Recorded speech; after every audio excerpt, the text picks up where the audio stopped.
राष्ट्र में जितने क्राइम हो रहे हैं, इस क्राइम को सरकार कभी नहीं रोक सकती, चाहे वो अथक प्रयास कर ले।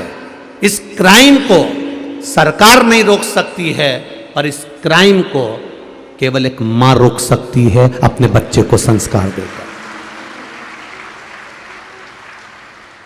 अपने बच्चे को मां ऐसा संस्कार दे, अपने बच्चे को मां ऐसा संस्कार दे कि वो फिर क्राइम नहीं करेगा। जो बच्चा बाल्यावस्था में गीता पढ़ लेता है, जो बच्चा बाल्यावस्था में रामायण पढ़ लेता है, जो बच्चा बाल्यावस्था में भागवत पढ़ लेता है, जो बच्चा बाल्यावस्था में गीता का एक श्लोक भी पढ़ लेता है, तो ये विश्वास मानकर चलना वो अदालत में खड़े होकर गीता पर हाथ नहीं रखता है। इस क्राइम को रोकने के लिए केवल एक मां मजबूत चाहिए, ऐसी मां जो स्वामी विवेकानंद को जन्म देती है, ऐसी मां जो बाला साहब ठाकरे को जन्म दे देती है, ऐसी मां जो राम और कृष्ण को जन्म दे देती है, ऐसी मां जो शिवाजी छत्रपति को जन्म दे देती है, ऐसी मां जो झांसी की रानी को जन्म दे देती है, ऐसी मां जो एक से बढ़कर एक योद्धा वीर इस भारत की भूमि पर जन्मे हैं, उनको जन्म देने वाली कोई दूसरी नहीं, कोई मां ही होगी जिसने अपने बच्चे को ज्ञान दिया होगा और बच्चा संस्कारित हुआ होगा। वो मां की जरूरत आज भी है। आज भी एक मां अगर ठान ले तो क्या नहीं कर सकती, उसका सबूत यहां पर भी है। देखिए,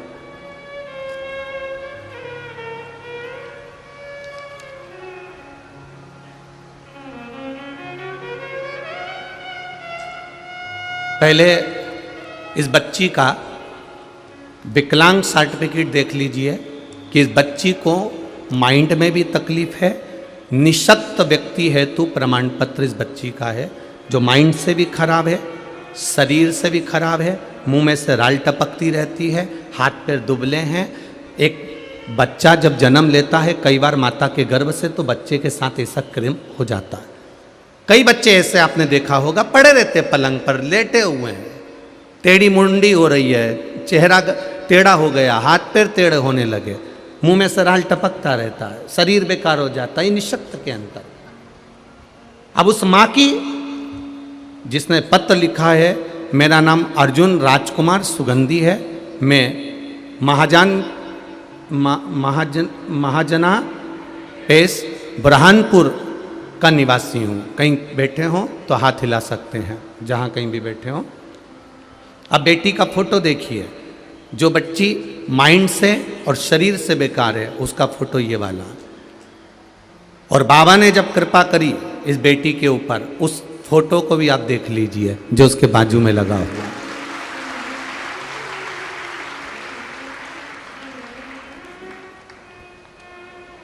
मेरी पुत्री नाम अंजलि का जन्म 11/1/2013 को हुआ था। उसका शरीर विकास तो हो रहा था, किंतु कुछ परामर्श डॉक्टरों से लिया गया तो डॉक्टरों ने कहा ये ऐसी ही रहेगी, विकलांग ही रहेगी, इसका पाँव काम नहीं करेगा, माइंड काम नहीं करेगा, मुंह में से राल गिरती रहेगी। वैसी की वैसी मेरी बेटी रही। इंदौर इलाज करवाया, जलगांव करवाया, खामगांव करवाया, मुंबई करवाया, सारे डॉक्टरों को दिखाया, पर कोई डॉक्टर ने ये नहीं कहा कि ये ठीक होगी। पड़ी रहती थी, राल टपकती रहती थी, माइंड काम नहीं करता था। 2016, 2017, 2018 इन सब में मैंने बेटी का इलाज करवाया। सारी रिपोर्टें मैंने पीछे लगा दी हैं, आप देख सकते हैं। पूरी रिपोर्ट लगाकर भेजी है कि मेरी बेटी ठीक नहीं हो सकती, उसका माइंड और उसका शरीर चलेगा नहीं, वो पलंग पर पड़ी रहेगी। बस सेवा करो, जितने दिन जी जाए उसकी सेवा में लग जाओ। हमने भी विश्वास, जब भरोसा छोड़ दिया, अब डॉक्टर बोल रहे हैं कि विकलांग का प्रमाण पत्र ही दे दिया। ये विकलांग का प्रमाण पत्र है जो उस लड़की को दिया गया, क्योंकि लड़की विकलांग थी तो विकलांग का प्रमाण पत्र दे दिया बच्ची को। अब प्रमाण पत्र जब विकलांग का दे दिया गया, ये लड़की चल नहीं पाएगी, माइंड इसका खराब रहेगा, बोल नहीं पाएगी, ये लड़की बेकार रहेगी। सब छोड़ दिया। तब बाबा की कृपा देखिए गुरुदेव, आपने टीवी पर कथा करी और उस कथा को हमने सुनना चालू करा, शिवजी के मंदिर में जाना चालू करा, बेटी को उठाकर शंकर जी के मंदिर में ले जाकर छोड़ देती, दीवाल के सहारे टिका देती और बाबा से कहती तेरे भरोसे पर आई हूँ, लड़की का जिंदगी है। आप ही ने लिखा है भाई, आप ही ने लिखा है, दोनों हाथ हिला दो ऐसा एक बार, हर हर महादेव। लड़की की जिंदगी है, संवारना आपको पड़ेगी बाबा, ना तो ये उठ सकती है, ना चल सकती है, ना माइंड से ठीक है, आप संभालो ना बाबा। जल चढ़ाते शिव जी को, बेटी को वहीं पर पिला देते, पड़ी रहती वो, रोज ले जाता, रोज छोड़ता। एक दिन जल लिया, बाबा उसके पांव पर मलना प्रारंभ करा, बेलपत्री को वहीं पीस कर उसके मुंह में डाल दिया और बेटी को दीवाल के सहारे खड़ा कर दिया। बेटी को दीवाल के सहारे खड़ा करा, गिर गई, फिर उसके पांव में जल लगाया, फिर बेलपत्री दी। आप कथा में कहते हो उसके भरोसे रहना, वो साध लेगा। फिर बेटी को खड़ा करा, बेटी फिर टपक गई, फिर दिया बेलपत्र, फिर जल चढ़ाया, फिर बेटी को दिया। तब तीसरी बार मेरी बेटी ठीक से खड़ी हो गई और चलना चालू कर दी। ये शिव तत्व है, ये शंकर है, ये ओघड़ी है। बैठो भाई, श्री शिवाय नमस्तुभ्यम। मेरी बेटी जो माइंड से खराब थी, विकलांग थी, उसका फोटो लगा रहा हूँ, और मेरी बेटी जो चलने लगी उसका फोटो लगा रहा हूँ। शायद ये दुनिया के इतिहास में कभी नहीं हो सकता जो मेरे भोलेनाथ ने करा। ये दोनों फोटो आप जरूर देखिए, एक विकलांगता में, एक चलने पर बेटी का।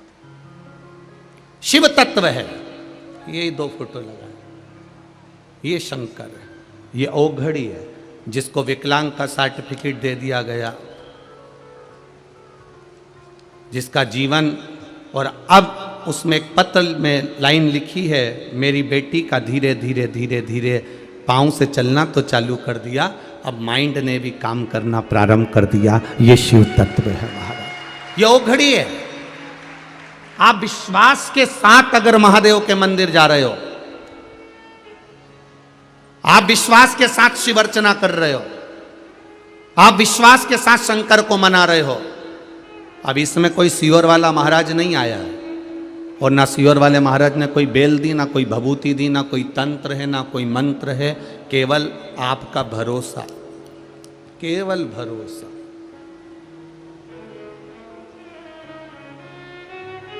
क्यों? प्रत्येक सोमवार को पशुपति व्रत करने के लिए प्रत्येक शिव मंदिर में लाइन लग रही है, उसका कारण केवल एक है, आपका विश्वास बड़ा है, और विश्वास बड़ा है इसलिए मेरा शिव खड़ा है। आपका भरोसा बड़ा हुआ, आपकी दृढ़ता बड़ी है, आपका विश्वास बड़ा।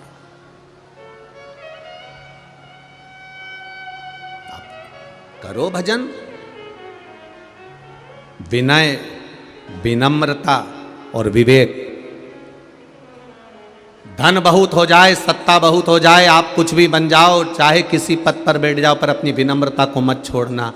तीसरे नंबर पर है विवेक, अपनी बुद्धि का प्रयोग जरूर करना, पर बुद्धि का प्रयोग किसी को नीचे दिखाने के लिए नहीं, किसी को कष्ट देने के लिए नहीं, किसी को तकलीफ देने के लिए नहीं।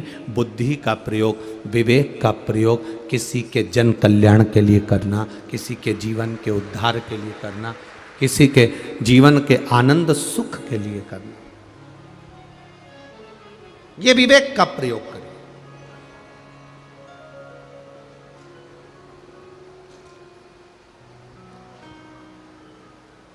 हम अपना आधे से ज़्यादा विवेक, हम अपना आधे से ज़्यादा बुद्धि दूसरे को बर्बाद करने में लगा रहे हैं। हम अपनी आधे से ज़्यादा बुद्धि दूसरे को बढ़ते हुए देखकर जलने में लगा रहे हैं। हम आधे से ज़्यादा विवेक, बुद्धि दूसरे को कष्ट कैसे दिया जाए, दूसरे को परेशान कैसे किया जाए, उसमें लगा रहे हैं। और शास्त्र कहता है इस बुद्धि को, इस विवेक को दूसरे को कष्ट देने के लिए नहीं, इस बुद्धि और विवेक को दूसरे का कल्याण करने में लगाओगे तो जिंदगी सार्थक हो जाएगी। इस विवेक को, इस बुद्धि को हमें दूसरे के नुकसान के लिए यूज नहीं करना है।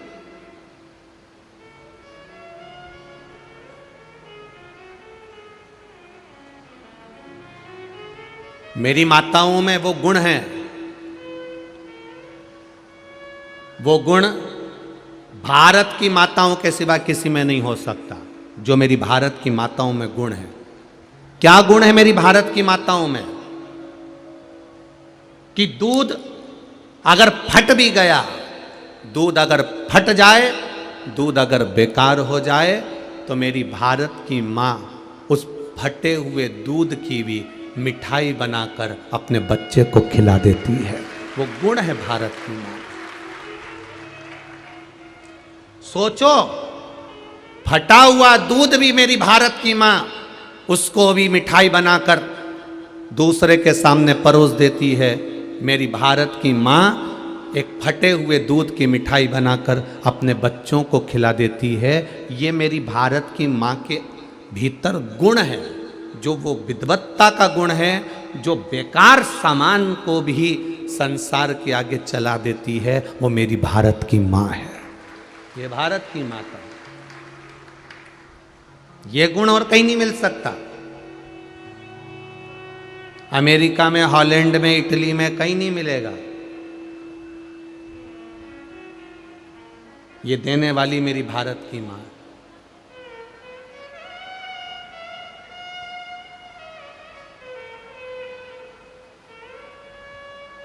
ये भारत की मां है। एक कपड़ा बेकार हो जाता है तो उस कपड़े को पहले, बड़ा कपड़ा है तो छोटे को दे देगी, छोटे से छोटे को दे देगी, छोटे से छोटे को दे देगी। वो कपड़ा बिल्कुल बेकार हो गया तो उसकी गोदड़ी सिल लेगी, बच्चे को सुला देगी। गोदड़ी भी काम में नहीं आएगी तो उसको फाड़ कर पोछा बना लेगी। पोछा भी अगर सही साइड नहीं हुआ तो फिर इसको कहीं ऐसी जगह, कोई नाली में से पानी आ रहा होगा तो उसमें ठूस देगी। ये एक बेकार से बेकार कपड़े का भी वो प्रयोग कर लेती है कि उस कपड़े से भी अपना आनंद सुख प्राप्त कर लेती है। तो ये भारत की माँ, समझना आज वो दशा हो गई है कि दुनिया में नवयुवक बेटे बेटियां, नवयुवक बच्चे अपने मार्ग से विभाजित हो रहे हैं। आज जितने बड़े, जितने 40 साल, 45 साल, 50 साल के लोग जितने मदिरा नहीं पी रहे, जितना व्यसन नहीं कर रहे, उतना आज के ज़माने में पढ़ने वाले छोटे छोटे बच्चों से लेकर कॉलेज जाने वाले बच्चे इतना मदिरा का पान कर रहे हैं और व्यसन में डूबे हुए। तो मेरा माओ से निवेदन है, आप में वो गुण है, आप सुधार सकती हो।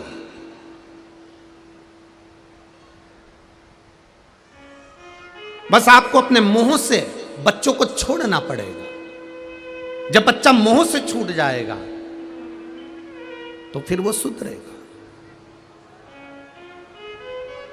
हम मुंह में पकड़े हुए हैं, हम आसक्ति में पकड़े हुए हैं, और जब तक हम मुंह में बच्चे को पकड़े हुए हैं तब तक वो सुधरने वाला नहीं है।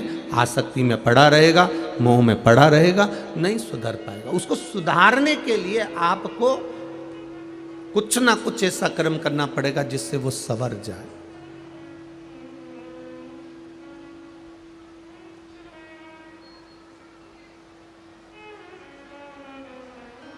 महाराज,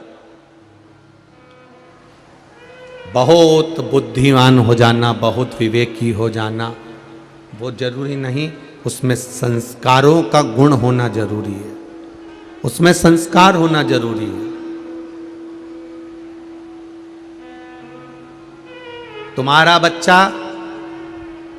अंग्रेजी स्कूल में पढ़ रहा है, तुम्हारा बच्चा सीबीएसई में पढ़ रहा है, कि तुम्हारा बच्चा सरकारी में पढ़ रहा है, उससे मतलब नहीं है। मतलब ये है कि तुम्हारा बच्चा किसी भी स्कूल में पढ़े, पर क्या तुम्हारे घर के संस्कारों से वंचित तो नहीं है, तुम्हारे घर के संस्कारों से छूटा हुआ तो नहीं है।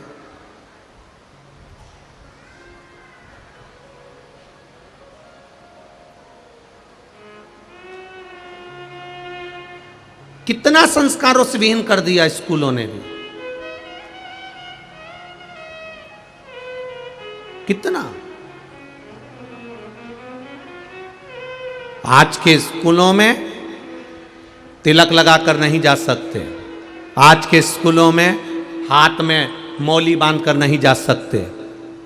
और बच्चा अगर स्कूल में तिलक लगाकर चले गया, हाथ में मौली बांधकर चले गया, कलेवा बांधकर चले गया, तो स्कूल में उसका तिलक पोंछ दिया जाता है, उसका कलेवा खोल दिया जाता है। एक दिन एक माँ ने अपने स्कूल में जाकर नहीं पूछा कि मेरा बच्चा तिलक लगा कर आता है, मेरा बच्चा अगर मौली बांध कर आता है तो तकलीफ क्या है, वो तो बताओ।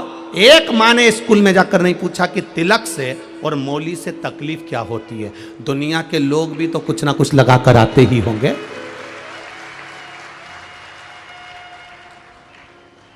कोई कहता ही नहीं है ना, जाकर कहे क्या। 3 माताएं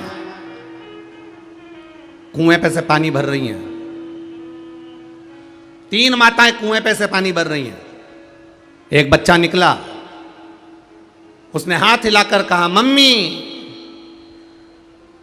स्कूल जा रहा हूं। ठीक है जा।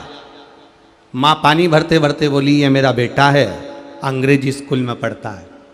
छाती फुलाकर बोली है कि मेरा बेटा अंग्रेजी स्कूल में पढ़ता है। दूसरा बेटा निकला, हाय मां, हाय बेटा। बेटा निकल गया। दूसरी मां ने कहा, ये मेरा बेटा है, CBSE स्कूल में पढ़ता है। और तीसरी माँ पानी भर रही थी। बेटा आया, माँ को प्रणाम करा, माँ ला ये पानी की बाल्टी मैं घर पे रख देता हूँ, उसके बाद स्कूल चले जाऊँगा। पानी की बाल्टी उठाई, घर पर रख दी। माँ ने छाती ठोक कर कहा, ये मेरा बेटा है, सरकारी स्कूल में पढ़ता है।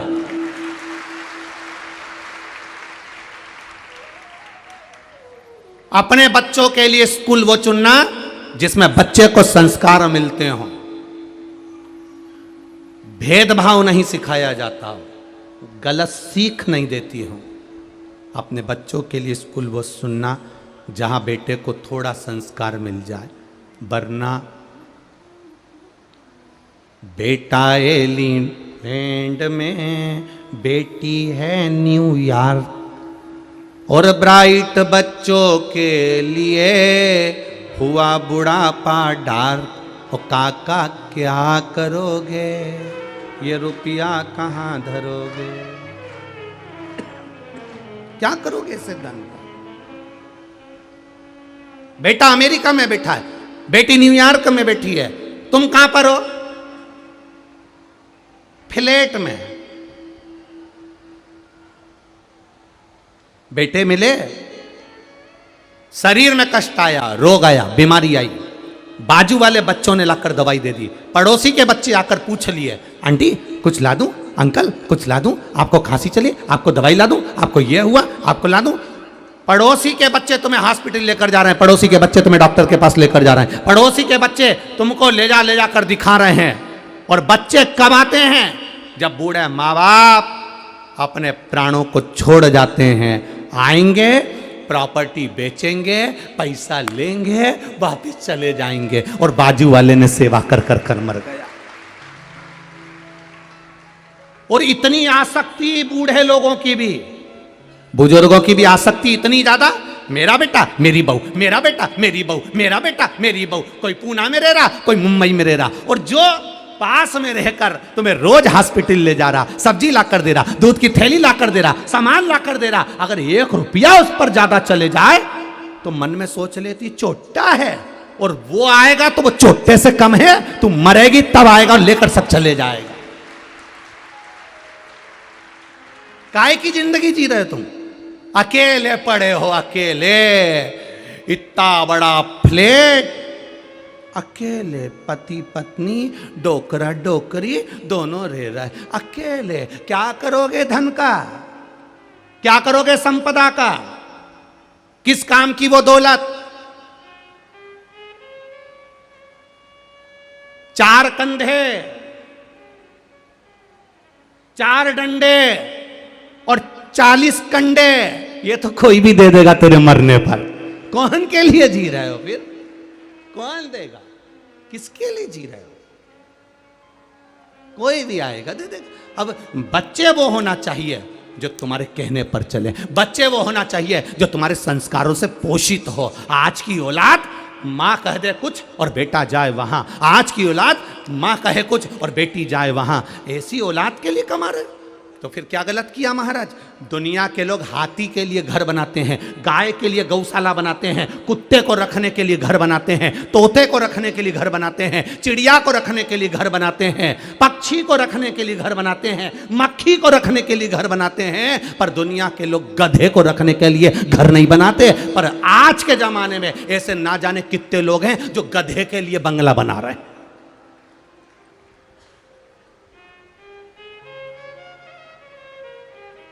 पूछो किसी से, किसके लिए बना रहे हो? मेरे बेटे के लिए, मेरी बहू के लिए, मेरे बच्चों के लिए, मेरे अपनों के लिए। पूछता है तुमको, प्रणाम करता है तुमको। तुम बीमार होती हो, तबीयत खराब होती है, उसकी आंख में आंसू आता है, वो दौड़कर आकर तुम्हें हॉस्पिटल लेकर जाता है। कभी तुम्हें तीर्थ कराने ले गया, जिसके लिए तुमने अपना जवानी खराब कर दी? मैं नहीं जाऊंगी, बच्चे का एग्जाम है, मेरे बच्चे का एग्जाम है, शादी में नहीं जाऊंगी, बच्चे का एग्जाम है, तीर्थ नहीं जाऊंगी, बच्चे का एग्जाम है, कथा में नहीं जाऊंगी, बच्चे का एग्जाम है। कथा तक में नहीं गए उस बच्चे की जिंदगी बनाने के लिए, और जीवन बनाते बनाते बनाते बनाते बच्चा स्टेटस पे डाल रहा है माय वाइफ माय लाइफ।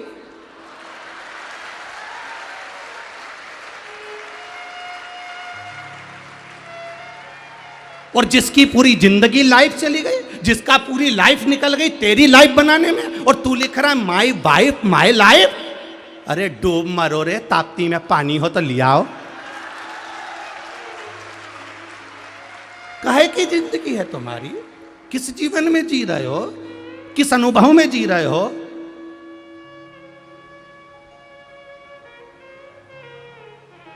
अर्चना दीदी, कई लोग हमारी कथा इसी चक्कर में नहीं कराते, पर मैं धन्यवाद दूंगा ये लाखों की संख्या में जो भक्त कथा सुनते हैं, चाहे टीवी पर, चाहे मोबाइल पर, चाहे पंडाल में।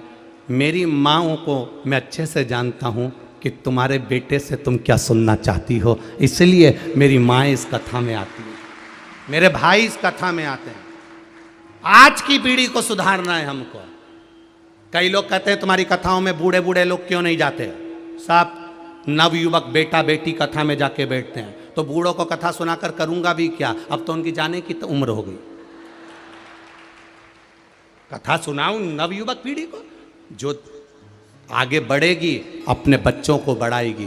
पढ़ाओ लिखाओ, डॉक्टर बनाओ, इंजीनियर बनाओ, कलेक्टर बनाओ, तुम्हारी मर्जी पड़े जो बनाओ, पर बच्चे को सबसे पहले संस्कारित बनाओ, जो तुमको 2 रोटी दे दे और तुम्हारे जीवन को संवार दे। क्या करोगे? वो धन का क्या करोगे?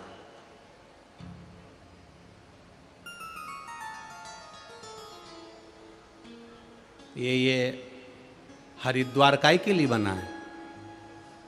उसका नाम है हरिद्वार। काय के लिए बनाया? कि जब तुम्हारे घर के लोग तुम्हारा द्वार बंद कर दें, तब एक ही द्वार खुला मिलेगा। कौन सा? हरिद्वार। बस बुढ़ापा आएगा, कोई नहीं पूछेगा, तब उस द्वार पर आ जाना, उस द्वार पर बैठना, गंगा के घाट पर बैठना, भजन करना, कीर्तन करना।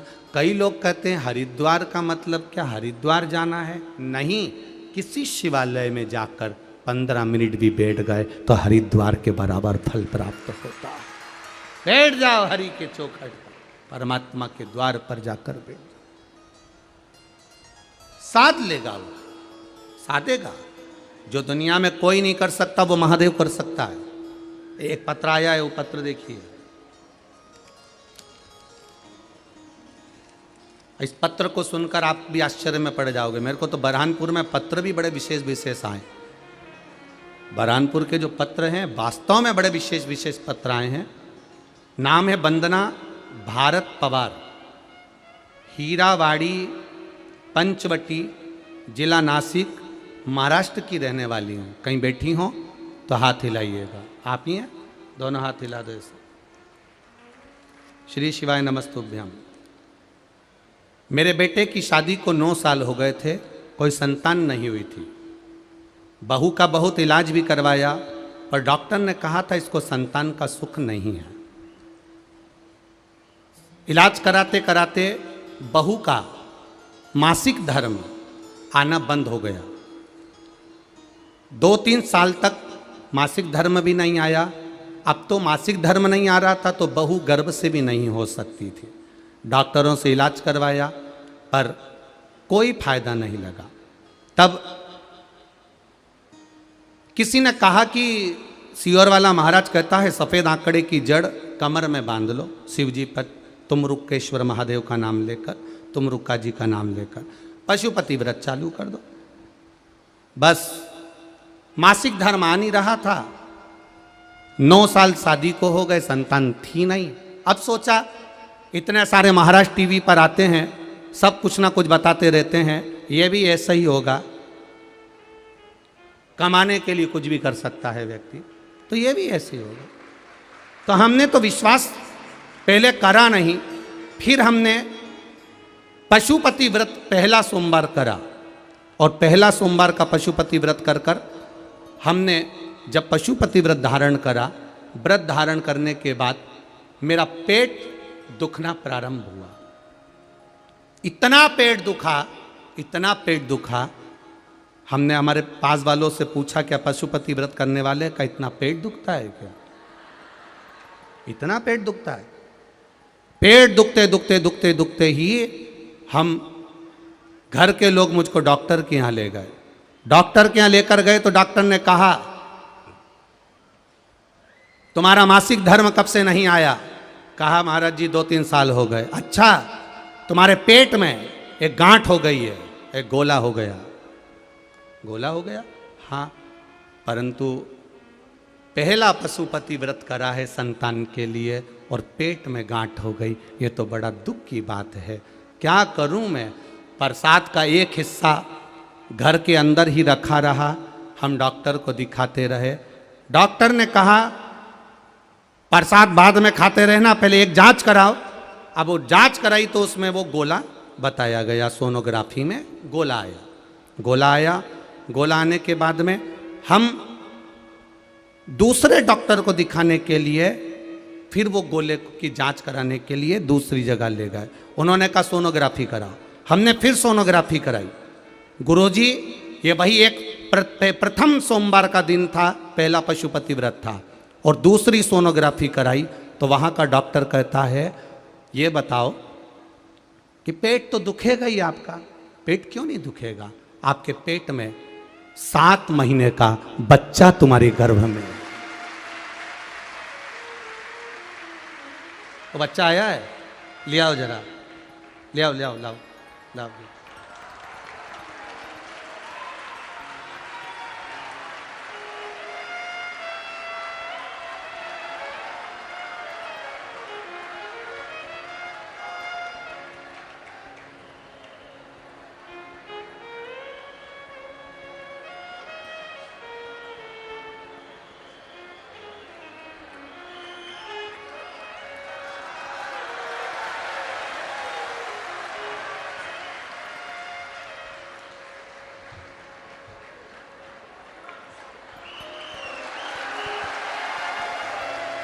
ये है वो जो गांठ थी, गोला था, उस गोले को, उस गांठ को मेरे महादेव ने संतान देकर भेज दिया पहले ही सोमवार को। ये शिव तत्व है। वो घड़ी है।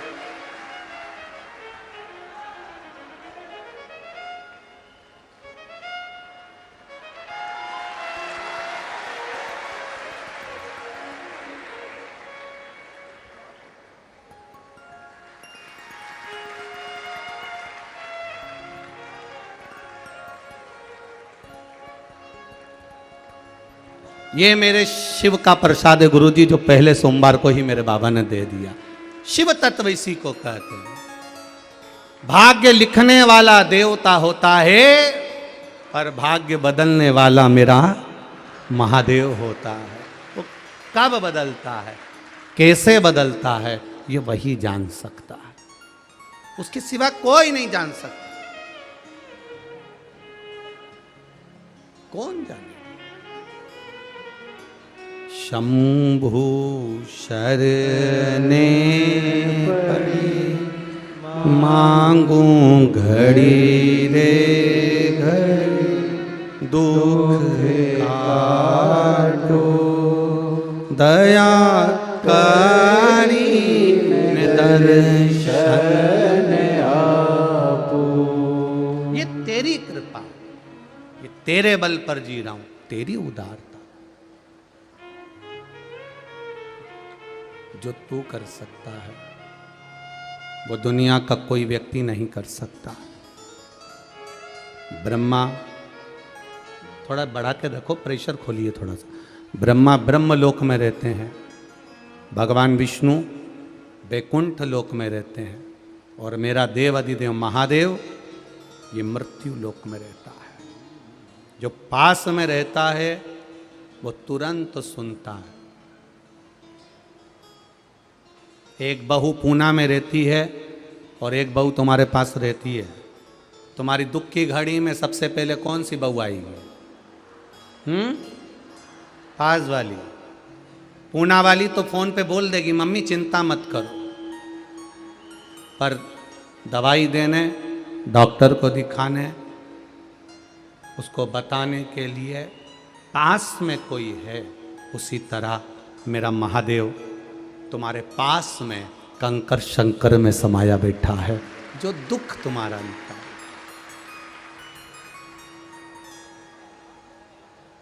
आपकी चित्त वृत्ति में शिव समाज,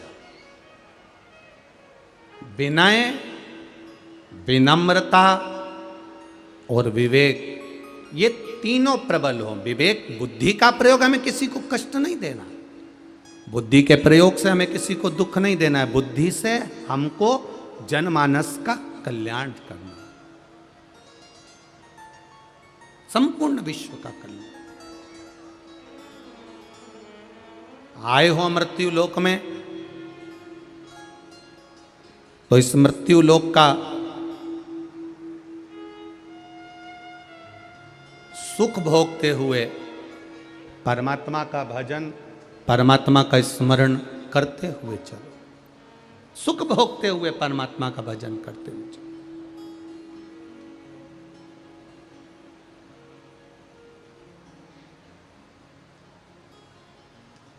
महाराज,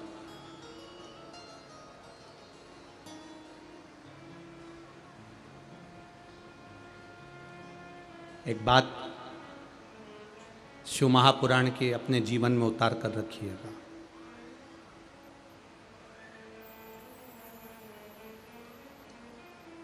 पराई स्त्री, पराया धन व्यक्ति को एक ना एक दिन बर्बाद कर कर छोड़ देता है।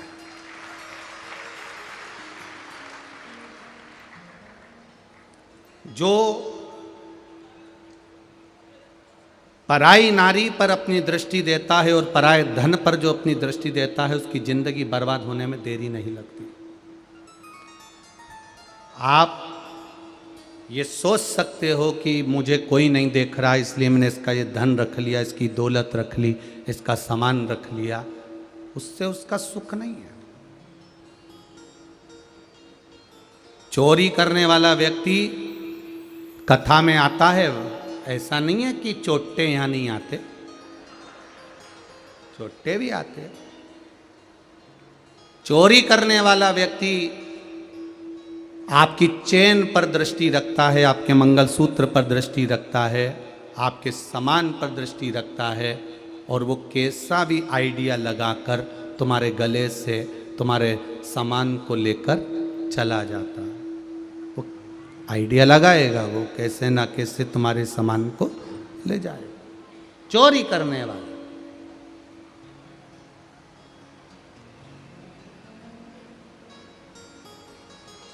पर ईमानदारी से बोलो,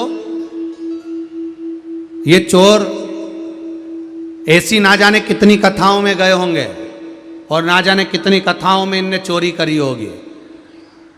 ये चोटे आज तक करोड़पति नहीं बन पाए,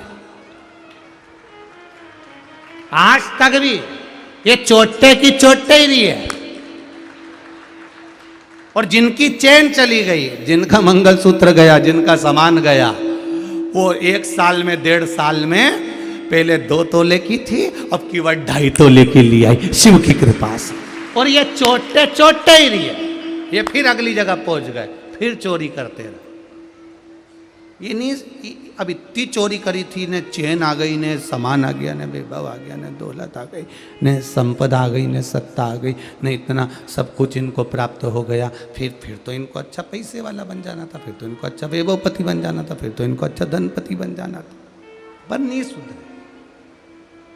अर्थात पर स्त्री, पर धन, पर अगर दृष्टि है, पर स्त्री, पर धन पर यदि आपकी निगाह है तो समझ लेना आप उन्नति की सीढ़ी पर कभी नहीं चढ़ सकते। आपका प्रमोशन नहीं, डिमोशन ही होगा। आप ऊपर की ओर नहीं बढ़ सकते, आप वैभव की ओर नहीं बढ़ सकते।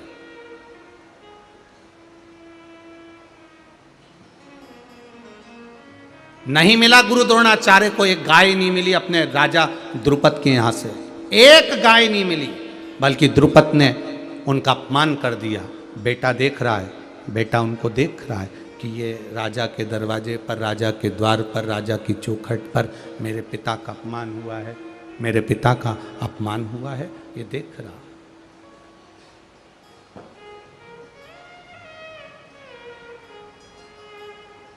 नैनों में जल भरा हुआ है। अश्वत्थामा जिस राजा द्रुपद के यहाँ पर खड़े हुए थे, जिस राजा द्रुपद के यहाँ अश्वत्थामा खड़े हुए थे, वहाँ अश्वत्थामा ने अपने पाँव से जमीन को खरोदना प्रारंभ करा। डीले कम करो रे बाबा। अश्वत्थामा ने जमीन को खरोदना प्रारंभ करा।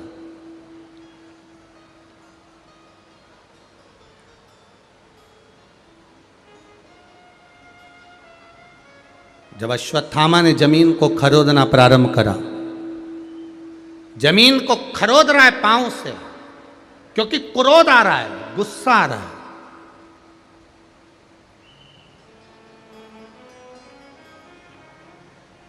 अपने पिता का अपमान करते हुए देखकर अपने पिता को दुनिया के लोग अपशब्द कह रहे हैं और गुस्सा नहीं आया। ये बेटा हो ही नहीं सकता। फिर ऐसा आया क्रोध,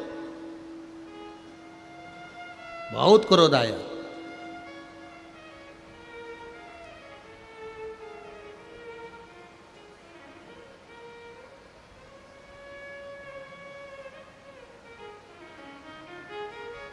हम प्रत्येक घर के बेटा बेटी से एक बात कहते हैं, आज भी इस कथा के माध्यम से कहना चाहेंगे, आज भी इस कथा के माध्यम से कहेंगे कि जो बेटियां शादी कर कर ससुराल चली जाती हैं, उनसे निवेदन है अपने पति से एक बात जरूर कहो, और पतियों से निवेदन है वो अपनी पत्नियों से एक बात जरूर कहे, मैं जिंदगी में कभी तेरे माता पिता का अपमान नहीं करूंगा, तू मेरे माता पिता का अपमान मत कर।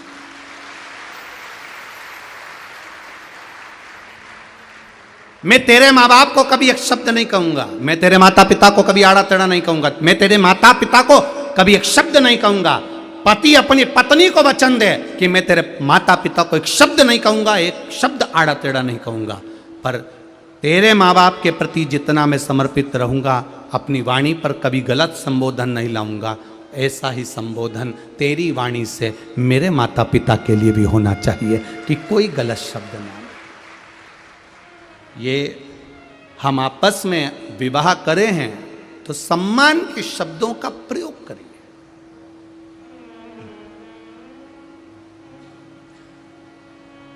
सम्मान के शब्दों का प्रयोग करो।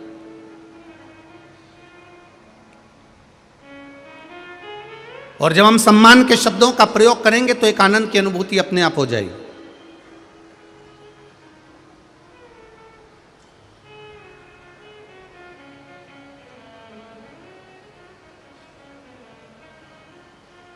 कई बार हमारे ये ब्राह्मण लोग, हमारे आशीष, आकाश, ये सब बच्चे कहते रहते हैं, गुरुजी आप हमसे आप कर बोलते हो, अच्छा नहीं लगता, आप हमसे तुम कर बोल लिया करो। हम तो छोटे हैं, बच्चे हैं आपके, आप हमसे आप कर बोलते हो, हमको अच्छा नहीं लगता, आप तो तुम कर बोल लिया करो। हम उनसे हमेशा कहते हैं कि नहीं, अगर आज हमने आपको बोलने में तुम लगा दिया तो एक ना एक दिन तुम्हारी वाणी में भी तुम हमको तुम लगा कर बोलना प्रारंभ कर दो। यदि हम आपको आप दे रहे हैं, संबोधन दे रहे हैं, आदर कर रहे हैं, सत्कार कर रहे हैं, आपको आतिथ्य दे रहे हैं, तो एक दिन आप भी हमको आतिथ्य देते रहोगे।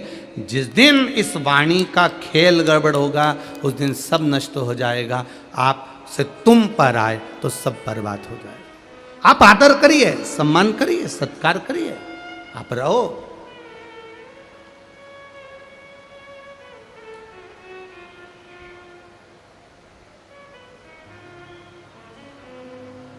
अब अश्वत्थामा जमीन को रोंद रहा है, खड़े खड़े 5 वर्ष का बालक अपने पांव के पंजे से जमीन को खुरद रहा है। जमीन कब खुरदी जाती है? जब कोई बड़ी बात हो जाती है। राम जी वन को जा रहे थे और माता सीता को मालूम पड़ गया कि राम जी वन को जा रहे हैं, तो माँ जानकी जी, माता सीता कौशल्या जी के पास जाती हैं। माता कौशल्या जी के चरणों में जाकर माता सीता बैठ जाती हैं, चरणों को नमन करती हैं, प्रणाम करती हैं और अपने पाँव के अंगूठे से जमीन को खरोदती हैं माता जानकी। कौशल्या जी से कुछ नहीं बोली है माता जानकी, केवल देख लिया कौशल्या जी ने कि ये जमीन को खरोज रही है, ये जमीन को खरोद रही। केवल उन्होंने देखा है कि इन्होंने जमीन को खरोदा है, समझ गई, बोला नहीं है। पहले के जमाने में बहू कुछ भी बोलती थी डायरेक्ट अपने पति से नहीं बोलती थी, इसलिए माता सीता राम जी के पास जाकर नहीं बोली कि मुझे तुम्हारे साथ बन जाना है। उन्होंने माता कौशल्या जी से कहा, कौशल्या से भी कहा नहीं, जमीन को खरोदा और उतर में समझ गई माता कौशल्या कि सीता क्या चाहती। पहले का जमाना था, पहले का। यहां बुजुर्ग माताएं बैठी हैं, उनसे पूछना,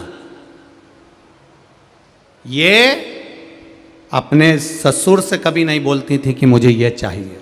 ये हमेशा पुराने जमाने की बहुएं पहले अपनी जेठानी से कहती थी, जेठानी फिर सास से कहती थी, सास फिर अपने पति से कहती थी कि ऐसा करना है। ये डायरेक्ट नहीं कहती थी। और कितनी मर्यादा थी।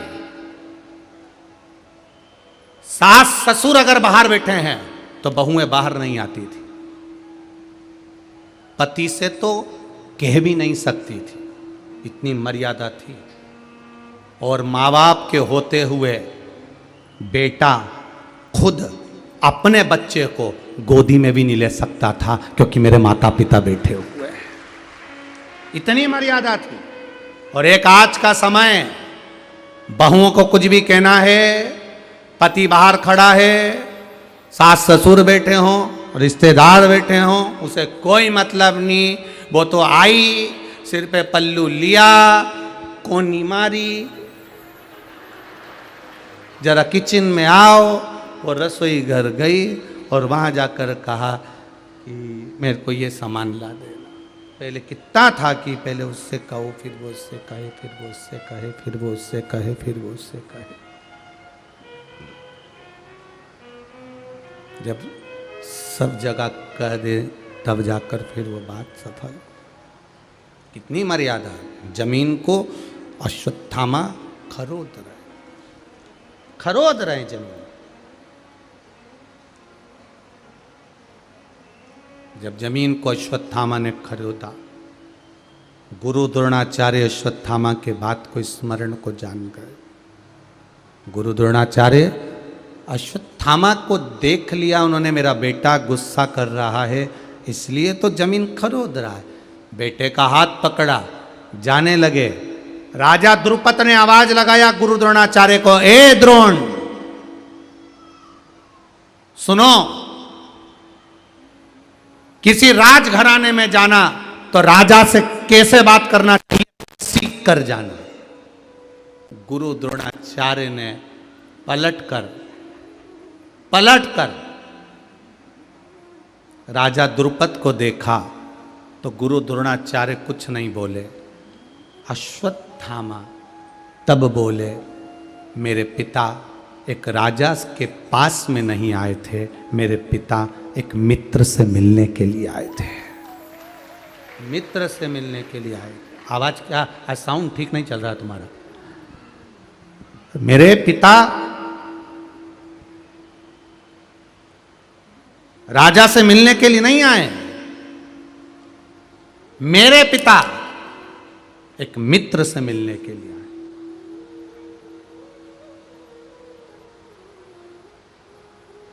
और राजा से मिलना और मित्र से मिलने में अंतर है। राजा से मिलने के लिए जाते हैं तो बहुत विचार कर कर जाया जाता है, बहुत सोच कर जाया जाता है, बहुत मनन चिंतन कर कर जाया जाता है। जो लोग किसी सांसद से मिलने चले जाएं या किसी मंत्री से मिलने चले जाएं, वो लोग विचार करना। किसी राजा से मिलने जाओगे तो 50 विचार कर कर जाओगे, सोच कर जाओगे, मनन चिंतन कर कर जाओगे, क्या बोलना है क्या नहीं बोलना है, इसलिए लिख कर भी लेकर जाओगे क्या बोलना है क्या नहीं बोलना है। राजा से मिलने जा रहे हो तो 50 चीज तुमको सोचना पड़ेगी, विचारना पड़ेगी, फिर विचार कर कर फिर आप जाओगे। पर मित्र से मिलने के लिए, सखा से मिलने के लिए, दोस्त से मिलने के लिए कोई विचार नहीं करा जाता है, कोई सोचा नहीं जाता है, विचार नहीं करा जाता, डायरेक्ट जाकर उसको गले से लगा लिया जाता है। वो मित्रता का भाव होता है। यहां सोचा नहीं गया, यहां विचार नहीं करा गया, यहां देखा नहीं गया।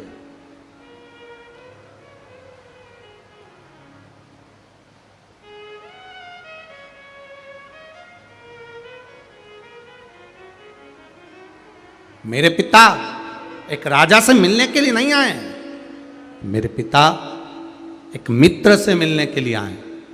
इतने में राजा द्रुपद क्रोध में भर गया।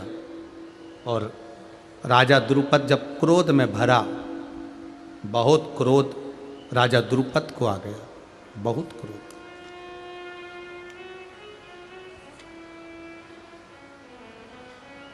और जब राजा द्रुपद को क्रोध आया,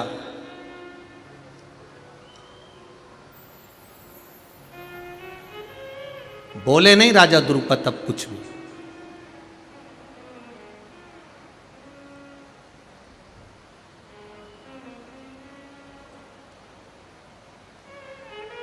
द्रुपद का पुत्र द्रुम्बान ने देख लिया कि अश्वत्थामा कुछ बोल रहा है, पर द्रुपद अपने बेटे को देखे और कहा, जब भिखारी को भीख नहीं मिलता है ना तब वो गुस्सा करता है, क्रोध करता है।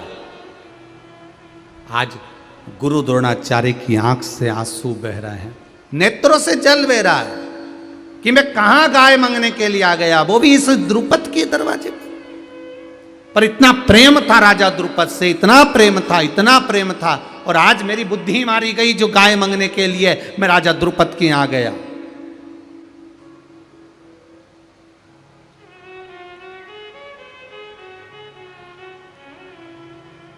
मेरी बुद्धि मारी गई थी जो इतना मैं यहां पर आया, अश्वत्थामा का हाथ गुरु द्रोणाचार्य ने पकड़कर बाहर निकले। पूरी सभा ठिठोली कर कर हंस रही थी। आपको परसों की कथा में कहा था, गरीबी रहेगी तो कोई तुम्हारे ऊपर दृष्टि नहीं देगा, कोई तुम्हारा साथ नहीं देगा। जब तुम मेहनत करने लगोगे तब लोग हंसेंगे, ये आगे बढ़ेगा, ये करेगा, ऐसा होगा, लोग हंसेंगे। और जब तुम मेहनत कर कर आगे बढ़ जाओगे, उन्नति की सीढ़ी पर चढ़ जाओगे, तरक्की की ओर बढ़ जाओगे, तुम्हारा वैभव, तुम्हारी सत्ता, तुम्हारा धन बढ़ जाएगा, तब लोग तुमसे ईर्ष्या करना प्रारंभ कर देंगे कि बताओ इतना आगे बढ़ गया, ना जाने कहां से लाया होगा, ना जाने कैसे आया होगा, ना जाने कहां से लाया होगा, इतना आगे बढ़ गया। ये 3 क्रम है। पहले साथ नहीं देंगे, फिर हंसेंगे, फिर जलेंगे, ये क्रम है।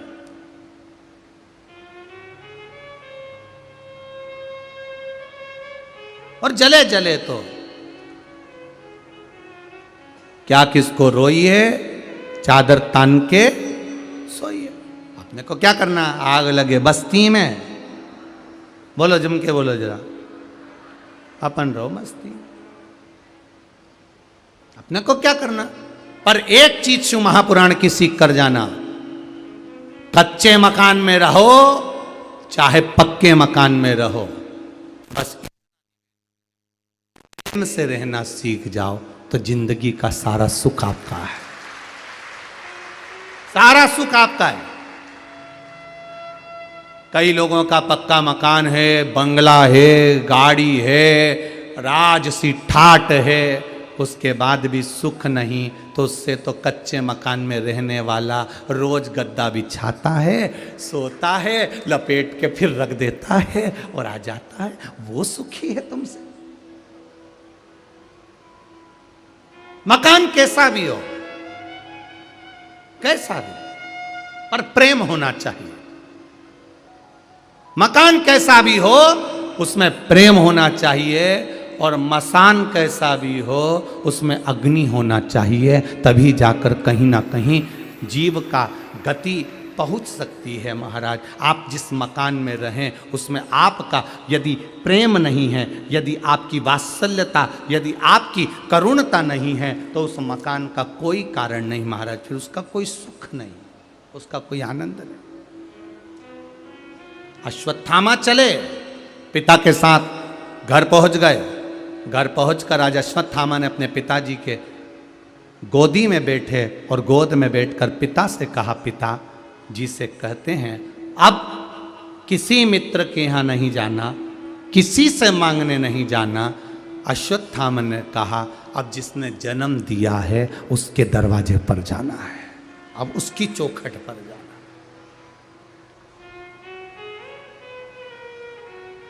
ये झोली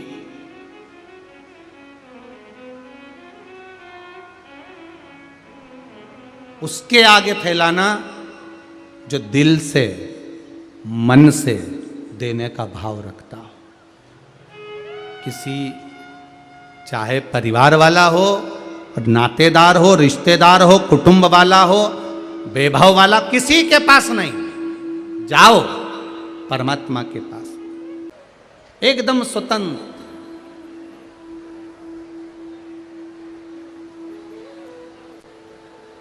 एक बात अपने स्मरण में रखिएगा,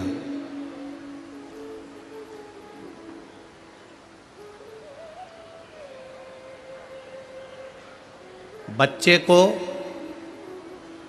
पलंग पर नींद ज़्यादा आती है, झोली में नींद ज़्यादा आती है, झूले में नींद ज़्यादा आती है कि अपनी माँ की गोद में अच्छी नींद आती है। माँ की गोद में बच्चे को सबसे ज़्यादा अच्छी नींद माता की गोद में आती है। उसी तरह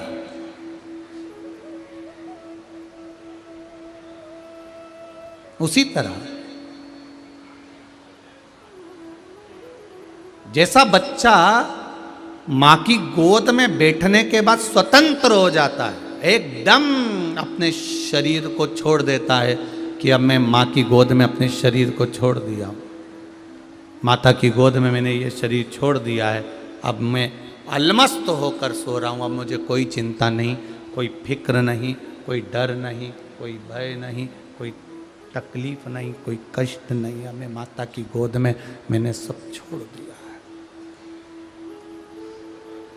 उसी तरह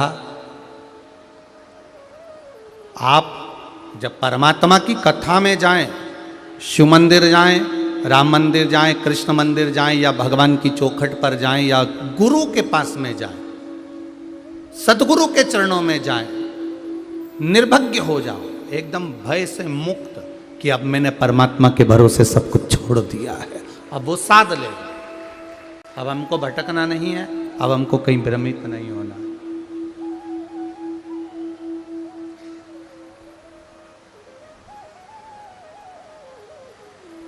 कहीं भटके नहीं, भ्रमित ना हो।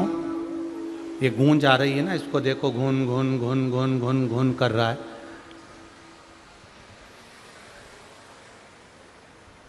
भटके ना, भगवान के पास पहुंचे तो ये विश्वास मानकर चले कि हमने अपना पूरा संपूर्ण जीवन परमात्मा को दे दिया, फिर हमारा भटकना खत्म। अब सौंप दिया इस जीवन का सब भार तुम्हारे हाथों में, हे हार तुम्हारे हाथों में, और जीत तुम्हारे हाथों में। सब कुछ परमात्मा को दे।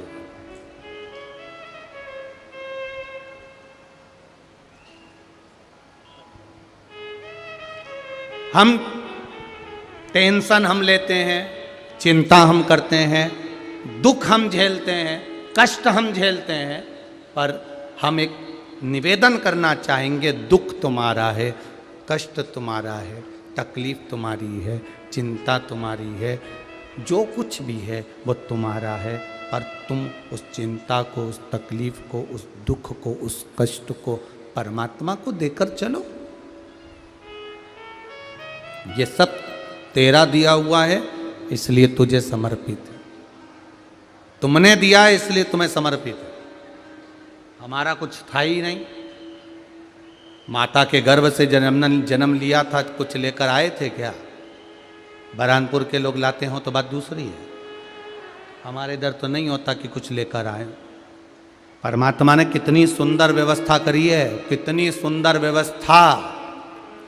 लेकर कुछ नहीं आए, सब यहीं पर मिल गया।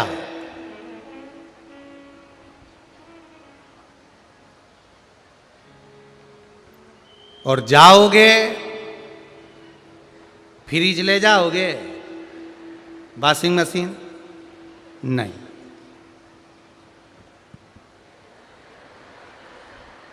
कान का नहीं, सब यहीं छोड़ जाना।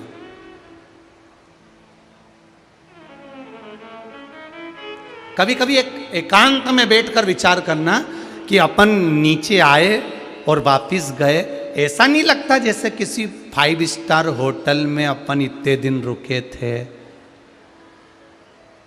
जब तक जेब में 2000 के नोट की गड्डी थी, तब तक चाय भी आई, कॉफ़ी भी आई, रोटी भी आई, तंदूरी आई, पनीर की सब्जी और पालक पनीर, शाही पनीर, छम्मक लड्डू, बालूशाही, बंगाली मिठाई। और जब 2000 की गड्डी धीरे धीरे धीरे धीरे धीरे धीरे खत्म हो गई,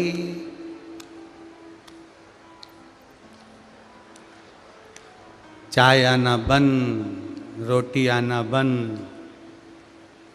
फिर मैनेजर ने कह दिया, कब जाओगे? सुबह 10 बजे का टाइम है तुम्हारा होटल छोड़ने का। इतने में तो इसको गुस्सा आ गया, तो मुझे समझता क्या है? क्या मैं भिखारी हूं? अब भी फोन लगाता हूं, फिर मंगवाता हूं। उसने अपने पहचान वाले को लगाया, उसने 500 के नोट की गड्डी भेज दी। अब 2000 की 2 लाख थे, 500 के 50,000 की गड्डी में फिर खाना चालू करा, फिर भोगा सुख, गड्डी फिर खत्म। अब की बार बोला ऐसे बाहर नहीं निकलूंगा, इतने दिन से रह रहा हूं, थोड़ा तो व्यवहार निभाओ। कि हम होटल वाले कोई व्यवहार नहीं निभाते दादा, नोट खत्म तो तुम भी खत्म, चलो कहीं से ला रहे हो क्या? रिश्तेदारों को फ़ोन लगाया, कोई 100 के नोट की गड्डी भेजो, 500 की भेजो, कोई पैसा मेरे खाते में डलवाओ, कहीं ना कहीं से पैसा पहुंचाओ। तब पैसा नहीं आया, तब आखिरी में होटल से धक्के मारकर निकाल दिया गया। तुम्हारा सामान सब जो वापर रहे थे, टाविल और पेस्ट और ब्रश, सब वहीं छोड़ के जाना पड़ा और तुम बाहर निकल जाओ। 5 स्टार का सुख अब तुम्हारे लिए नहीं है। उसी तरह पूर्व में जो तुमने पुण्य करा था, उस पुण्य की 2000 के नोट की गड्डी भगवान ने जब तुम्हें जन्म दिया, दोनों में हाथ में बांध कर भेज दिया, तेरी पुण्य की गड्डी देकर भेज रहा हूं। जितना लुटाएगा, रहना है रह ले, ऐसे रहे। जब पुण्य की गड्डी धीरे धीरे धीरे धीरे धीरे धीरे खत्म होती चली गई, तब फिर भगवान से कहा अब मेरे पास कुछ नहीं, क्या करूं? तब पत्नी के पुण्य की गड्डी काम में आई। उसने जो व्रत करा था, 500 के नोट की गड्डी भेज दी। पत्नी ने अपना पुण्य दिया, बच्चों ने अपना पुण्य दिया। धीरे धीरे धीरे धीरे वो पुण्य भी खत्म होता चला गया, होता गया। आखिरी में फिर ये जिस घर में रह रहे हो, संसार में रह रहे हो, परिवार में रह रहे हो, ये होटल पूरी की पूरी खाली करना पड़ी और आखिरी में फिर वापिस जाना पड़ा। चले कभी कभी विचार करा करो कि होटल में रह रहे हो, होटल में जेब में जितना है उतना खर्च कर रहे हो, श्वास जितनी है उतना खर्च कर रहे हो, और एक दिन जाना पड़ेगा सब छोड़कर। चाहे सीओर वाला महाराज हो, चाहे कहीं का भी महाराज हो, जाना तो पड़ेगा। केवल तुम सोचो कि महाराज हमसे कह रहे हैं, ऐसा नहीं। हमको ये अलग से बूटी लिखा के नहीं लाए, आया है सो जाए।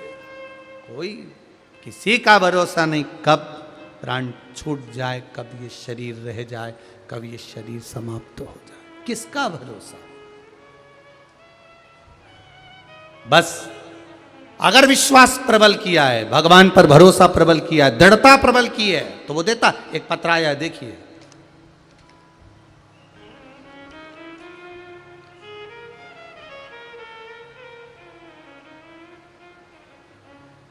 गुरुजी, मेरी बेटी कुमारी निधि जन्म से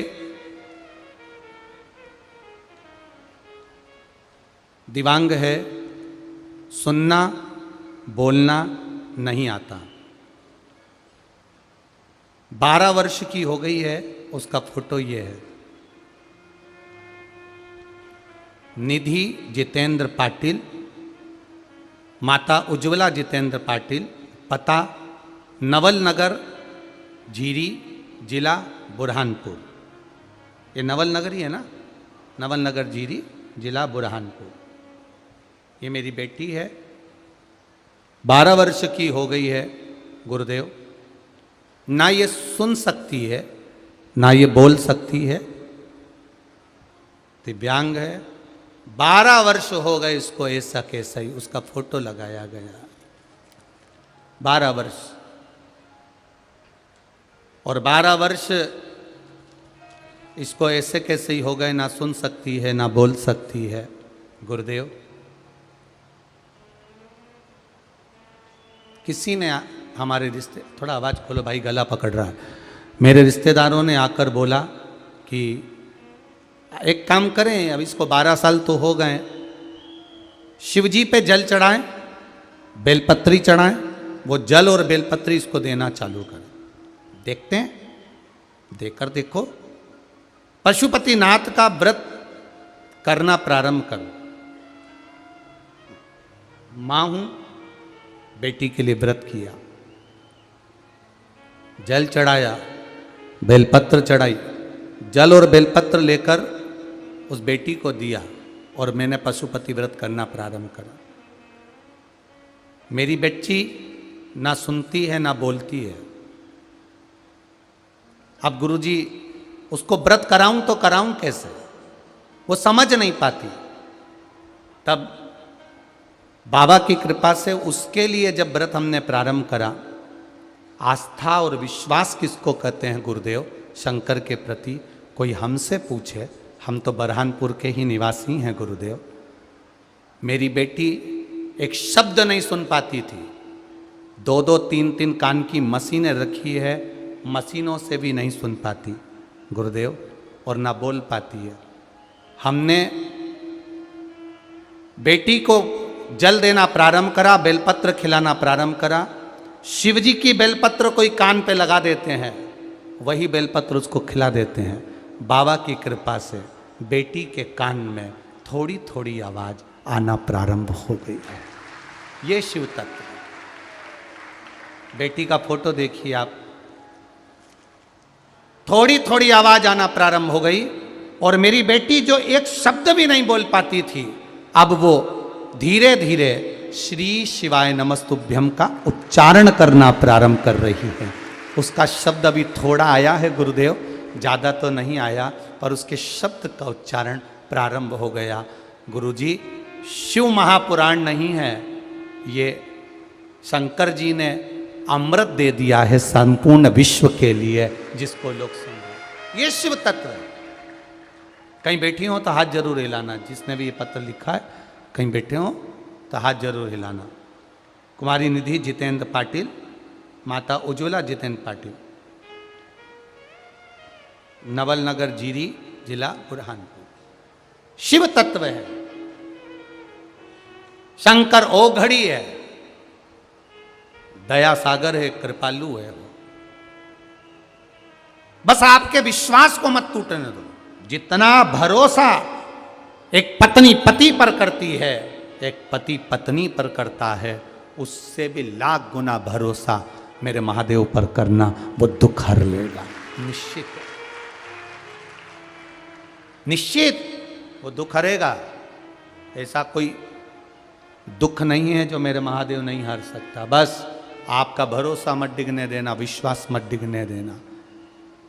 कई लोग, अर्चना दीदी, कई लोग हमसे कहते हैं कि इतने पत्र आते हैं आपके पास में, क्या सभी पत्र में केवल लोगों का अच्छा ही अच्छा लिखा होता है?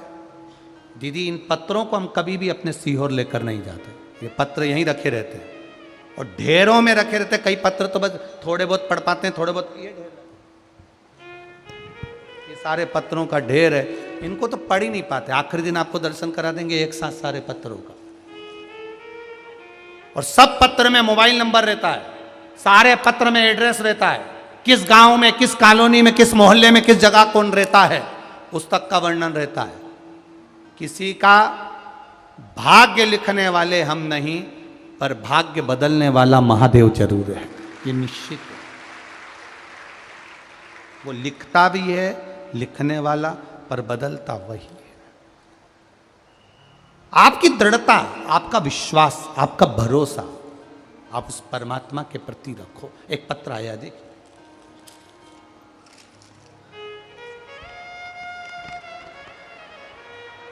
पत्तल है, ठीक है।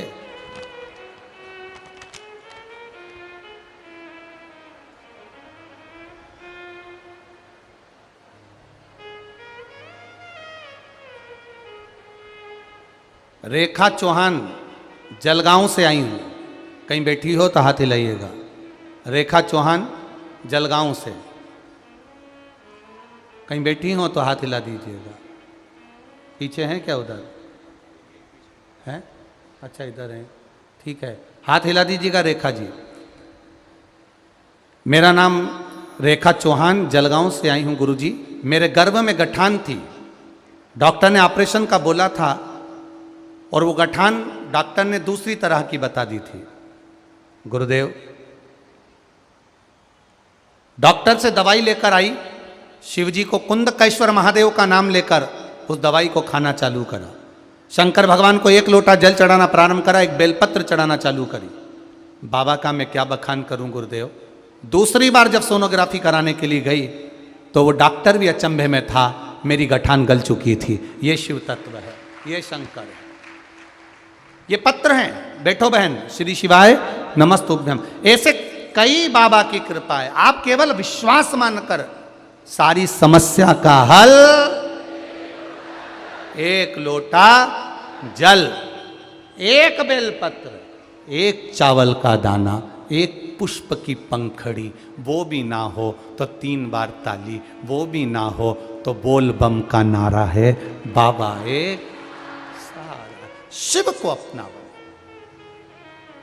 वो तुम्हारा हो जाए। पिताजी अब मैं मांगने नहीं जाऊंगा और ना अपने पिता को किसी के सामने हाथ फैलाने दूंगा।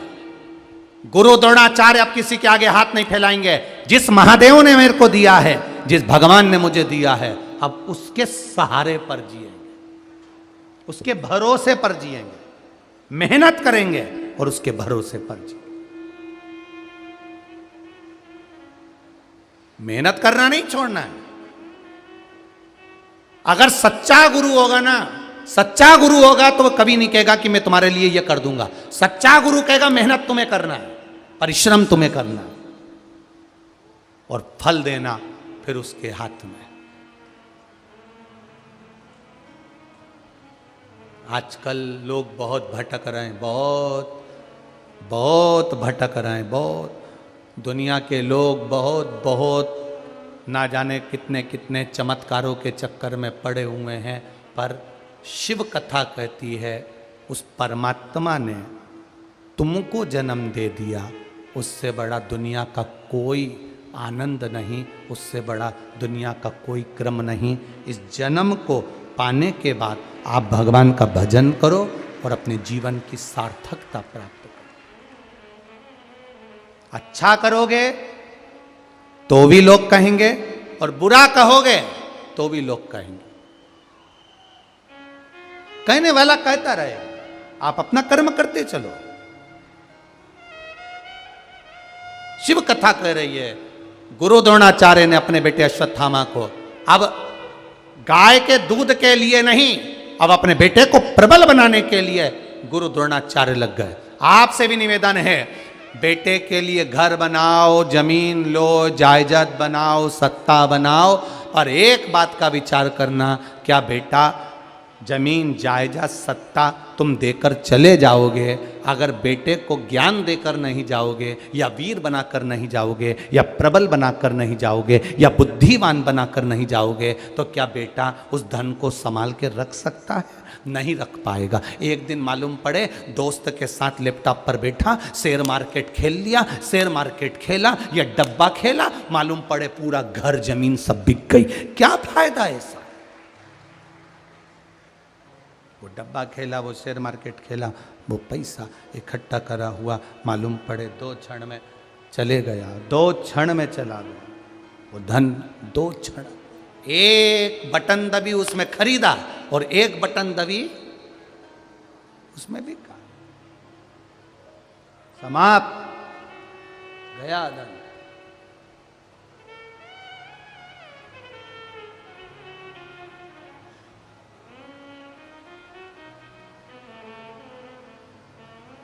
यहां शिव पुराण कह रही है, भगवान शंकर का संवाद कह रहा है, शिव तत्व कह रहा है। गुरु द्रोणाचार्य अपने बेटे को शस्त्र विद्या सिखाने में लग गए, अश्वत्थामा को शस्त्र विद्या।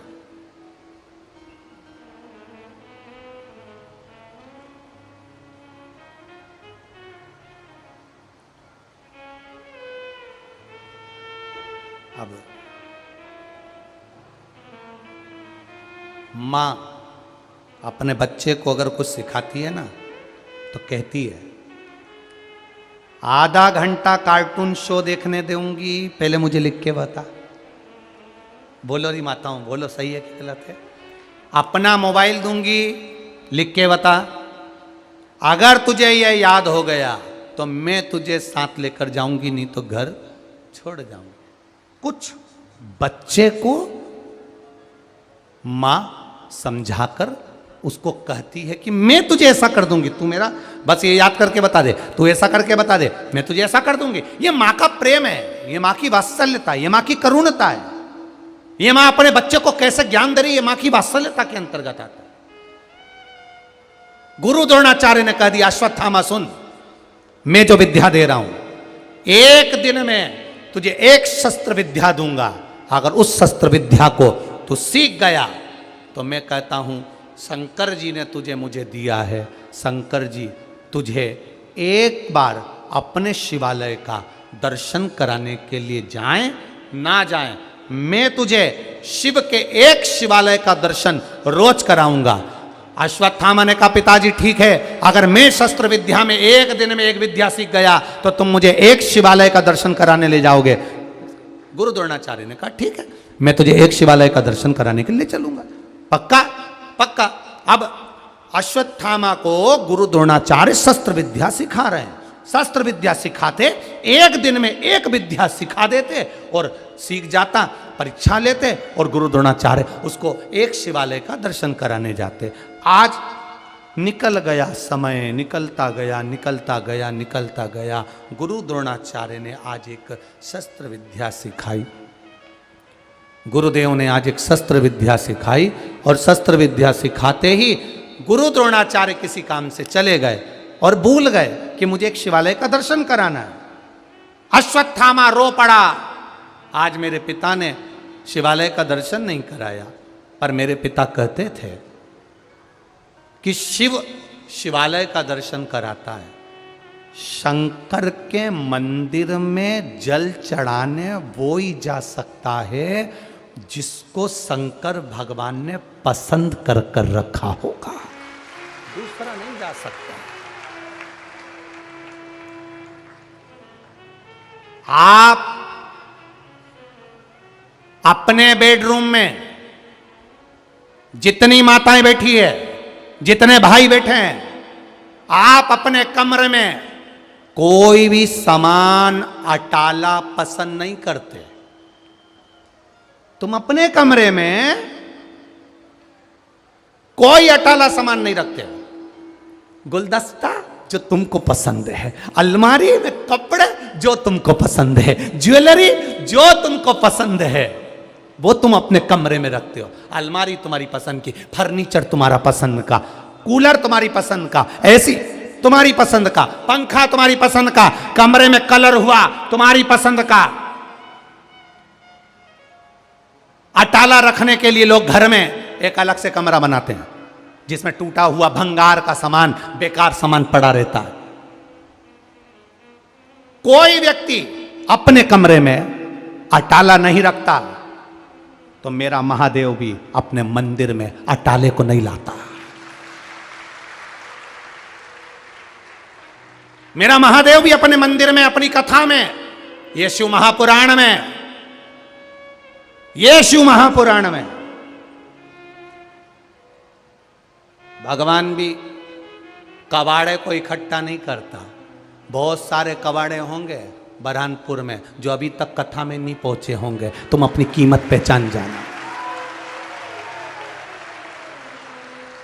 तुम अपनी कीमत पहचानना कि भगवान ने तुम्हें कथा में क्यों बुलाया, भगवान ने तुम्हें मंदिर तक क्यों बुलाया, एक लोटा जल तुमसे क्यों चढ़वा रहा है, एक बेलपत्र क्यों चढ़वा रहा है, शिव आराधना में तुम्हारा चित्त क्यों लगा है, भगवान शंकर के गुणगान में तुम्हारा मन क्यों लगा है।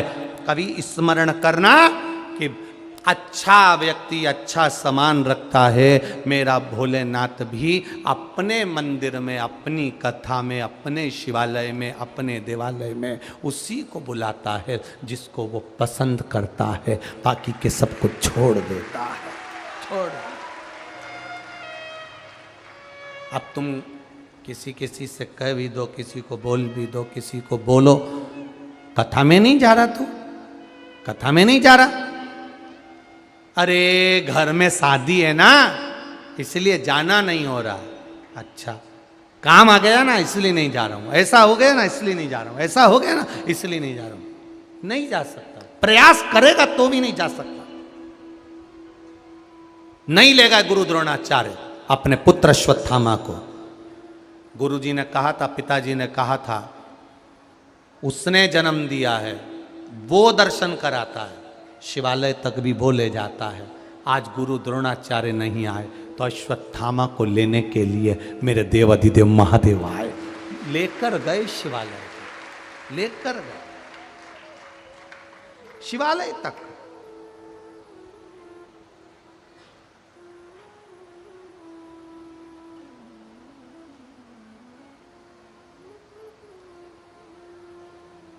वो लेकर जाएगा। आज बोल रहे थे कोई कि गुरुजी, वो हरिकिशन मुखिया जी, आदरणीय मुखिया जी आपको बुलाए हैं, आप हवेली जी जाएंगे। हमने कहा हमको मुखिया जी बाद में बुलाए हैं, पहले अंदर जो गोकुल चंद्रमा जी बैठे हैं उन्होंने इशारा कर दिया था कि पकड़ कर लिए, पहले वो आदेश करेगा। शिव राम कृष्ण आदेश करता है तब ये संसार का मनुष्य बोल पाता है, तब बोलता है। जब तक उसका आदेश नहीं होता तब तक कोई कहीं नहीं जा सकता। तेरी कृपा बिना न हिले लेते हैं श्वास, तेरी कृपा से तनो तनो। बखान क्या करूं मैं राखों के ढेर का, चपटी भभूत में है खजाना कुबेर का। अब भगवान शिव ने शिवालय का दर्शन अश्वत्थामा को करा दिया। अश्वत्थामा खुश हो गए, खुश होए अपने पिता के पास आए। पिताजी ने कहा चल, आज मैं शिवालय का दर्शन कराना भूल गया था, करा देता हूं। इतने में अश्वत्थामा बोले कि पिताजी अभी तो आप दर्शन करा कर गए हो। पिताजी बोले मैं तो नहीं आया था। तब द्रोणाचार्य को मालूम पड़ा कि वो शंकर आया था, शिव आया था, वो दर्शन करा कर चले। उसके सिवाय कोई नहीं आता।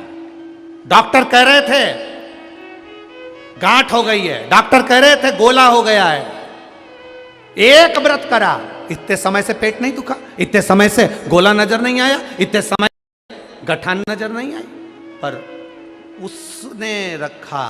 और उसकी जब कृपा होती है, जो कोई ना कर सके वो मेरा महादेव कर सकता है। उसकी कृपा थी, आया, उठाया, ले गया, दर्शन करा दिया। गुरु द्रोणाचार्य समझ गए। अपने बेटे को विद्या देते देते जब कर्म में लग गए, तब हस्तिनापुर में सूचना मिल गई। हस्तिनापुर में सूचना मिली भीष्म पितामह को कि एक गुरु है, बड़ा प्रबल है, विद्या में प्रबल है।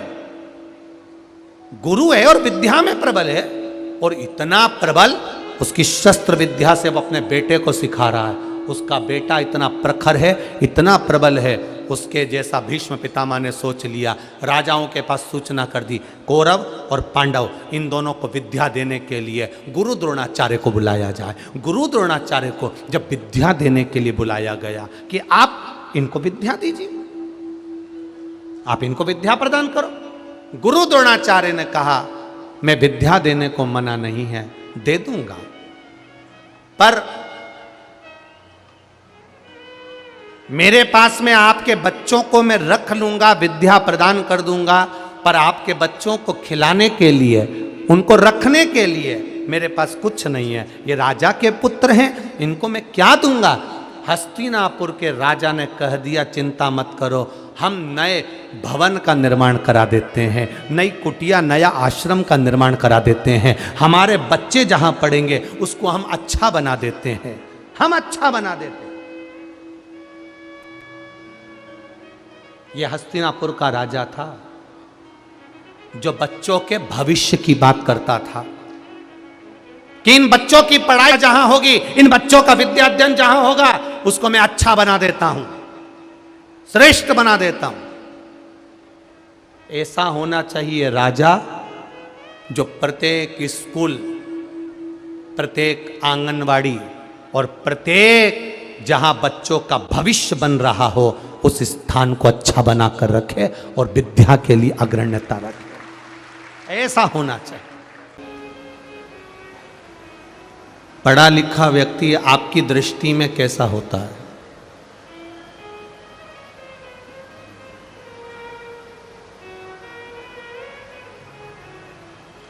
स्वामी विवेकानंद जी ने कलम से जीरो बना दिया। फिर पूछा गया, बहुत धनपति व्यक्ति आपके विचार से कैसा होता है? स्वामी विवेकानंद जी ने फिर जीरो बना दिया। जो बहुत ऊंचे अहदे पर बैठा हुआ है, बहुत प्रतिष्ठित है, बहुत नामी है, वो आपकी दृष्टि में कैसा है? स्वामी विवेकानंद जी ने फिर जीरो बना दिया। फिर पूछा, जो व्यक्ति बहुत सुंदर है, बहुत विद्वान है, वो आपकी दृष्टि में कैसा है? स्वामी विवेकानंद जी ने फिर जीरो बना दिया, शून्य।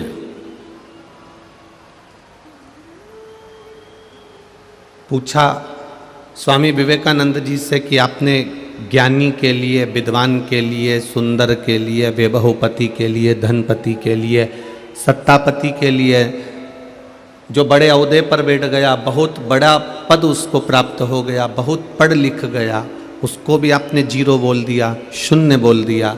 आप कहना क्या चाहते हो? स्वामी विवेकानंद जी ने कहा, इन सब के आगे, ये सब जीरो हैं, अगर इनके आगे एक विनम्रता नहीं है तो ये शून्य के बराबर है।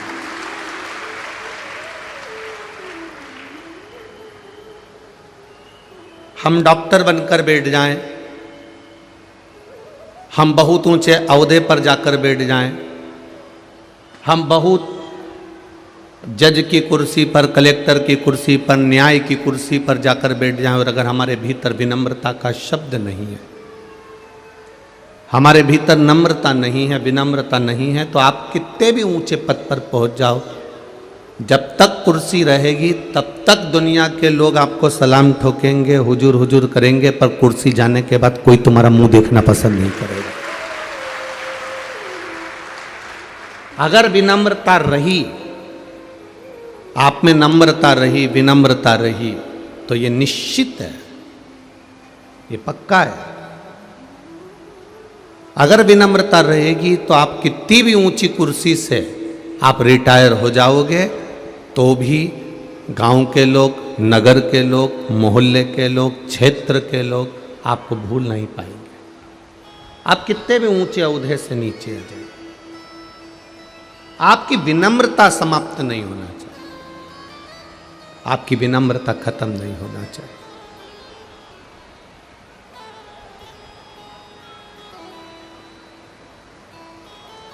मैं अर्चना दीदी से कहूँगा, बाबा की कृपा है, आपका नेचर, आपकी विनम्रता भगवान ने जैसी दी है वैसी बना के रखना, सहज, सरल, सबके प्रति एक भाव में लेकर। कितना भी ऊंचे पद पर हम पहुंच जाएं, हमारी विनम्रता में कमी नहीं होना चाहिए। विनय, विनम्रता और विवेक, ये तीन चीजें परमात्मा ने प्रत्येक व्यक्ति को दी है। जिसने इसका प्रयोग कर लिया, जिसने इसको साध लिया, जिसने इसको उपयोग में ले लिया, वो उन्नति की सीढ़ी पर चढ़ता चले जाता है, फिर वो नीचे की ओर नहीं आता।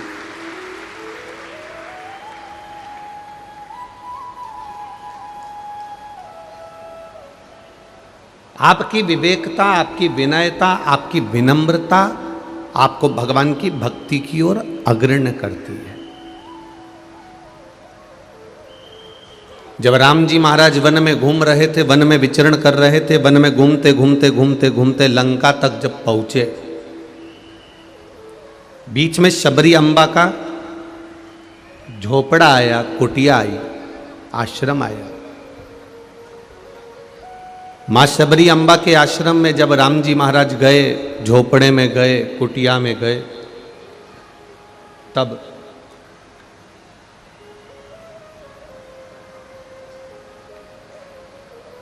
नेत्रों में जल भरा हुआ था राम जी के। शबरी अम्बा ने पूछ लिया, आज मेरे राघव आंखों में जल भरे हुए हो, किस लिए है?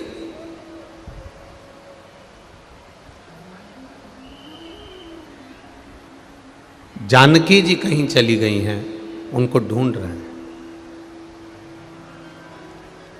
शबरी अम्बा ने कहा, आगे जाओगे हनुमान जी मिल जाएंगे, किष्किंधा मिल जाएगी, सीता तक तुम पहुंच जाओगे। ये शबरी अम्बा ने सब बता दिया राम जी को, सब कुछ, ये सब मिलेंगे आप।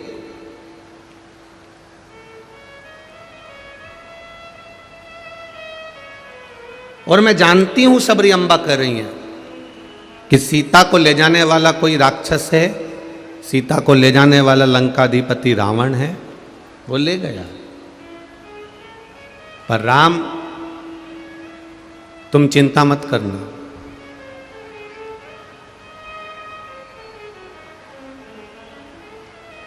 रावण तुमसे ज्यादा विद्वान रहेगा। रावण शस्त्र विद्या में तुमसे ज्यादा बलवान रहेगा। रावण सोने की लंका में रहने वाला है, तुमसे ज्यादा धनपति रहेगा। विद्वान तुमसे ज्यादा है, वैभव उसका ज्यादा है, ज्ञान उसका ज्यादा है, शस्त्र विद्या में वो तुमसे ज्यादा है, देव विद्या में वो तुमसे ज्यादा है, तप में, साधना में वो तुमसे ज्यादा है। पर राम, तुम घबराना मती, चरित्र में तुमसे ज्यादा नहीं है।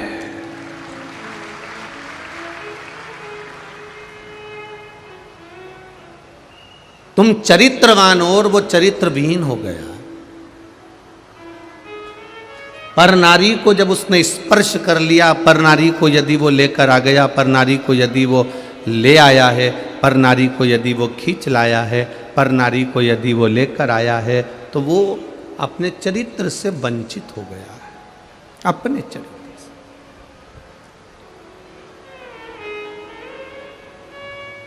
इन नेत्रों को परमात्मा में लगाओगे तो परमात्मा कुछ ना कुछ दे देगा। इन नेत्रों को गलत जगह लगाओगे तो गलत जगह लगाओगे तो भी कुछ ना कुछ तुम्हें मिल ही जाएगा। लगा कर देखना, तुम गेट पे खड़े हो जाओ और कोई लेडीज, कोई नारी, कोई स्त्री, कोई लड़की निकल रही हो और तुम उसे टकटकी लगाकर देखते जाओ, देखते जाओ, देखते जाओ, देखते जाओ, देखते जाओ, देखते जाओ, देखते जाओ, देखते जाओ, देखते जाओ, फिर कहीं का आएगा, वो तुम्हें देते जाए, देते जाए, देते जाए, देते जाए।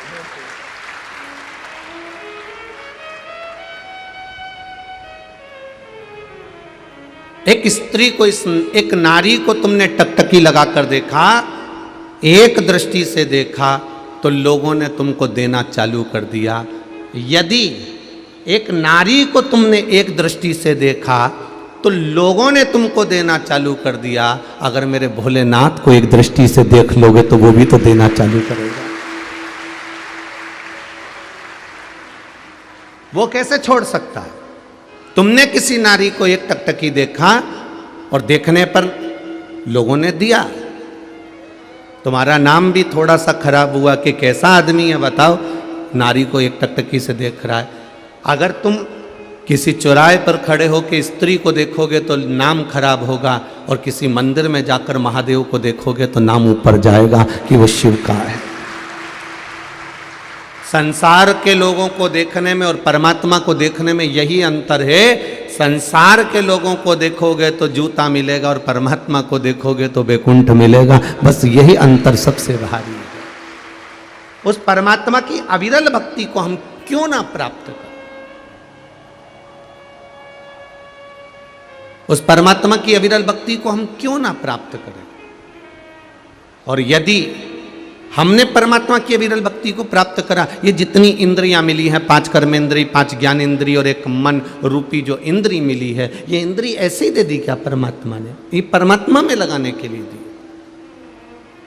नयन दिए भगवान में लगाने के लिए, मुख दिया भगवान का भजन करने के लिए, श्रवण दिया कथा को सुनने के लिए, हाथ दिया सेवा करने के लिए, चरण दिया कि कहीं अपने क्षेत्र में कथा हो तो चले जाना, इन पाँव का प्रयोग कर लेना, इन चरण का प्रयोग करना। गुरु नानक देव जी ने अपने परम प्रिय वाले को कहा, वाले जो चरण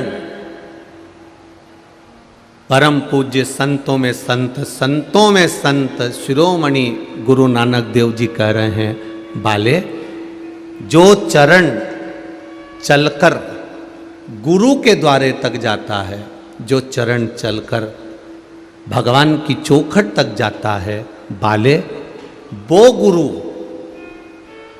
उस जीव के पास हर कदम साथ में चलता रहता है। ये बाले से स्वयं गुरु नानक देव जी कह रहे हैं। आप कितने कदम चलकर जा रहे हैं? आप कितने चरण चलकर परमात्मा के करीब पहुंच रहे हैं?